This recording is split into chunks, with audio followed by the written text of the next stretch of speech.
लक्ष्मीपूजनाचा दिवस, अमावस्येचे महत्त्व. लक्ष्मीपूजन ही भारतीय संस्कृतीतील एक वैशिष्ट्यपूर्ण पूजा आहे.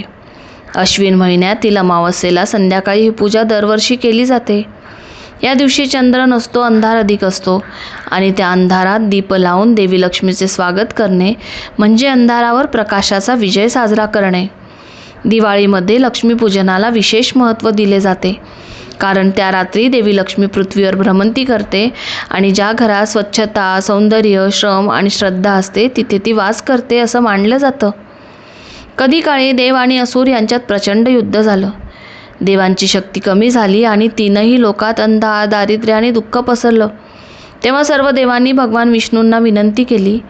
भगवान विष्णूंनी सांगितलं, समुद्र मंथन करा.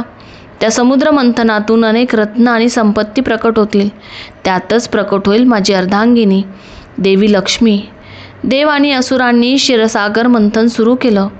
दीर्घ प्रयत्नानंतर सुवर्णकांती असलेली कमळहस्त देवी प्रकट झाली. तिच्या आगमनाने तीनही लोकात पुन्हा आनंद, प्रकाश आणि समृद्धी पसरली. भगवान विष्णूंनी तिचं करकमल धरून तिला आपली अर्धांगिनी बनवलं. तेव्हा देवी लक्ष्मी म्हणाली, मी त्या ठिकाणी वास करेन जिथे स्वच्छता, श्रम, प्रामाणिकपणा आणि श्रद्धा असेल, पण जिथे आळस, लोभ आणि अन्याय आहे तिथून मी दूर राहीन. त्या दिवसापासून अमावस्येच्या दिवशी देवी लक्ष्मीच्या पूजेची परंपरा सुरू झाली.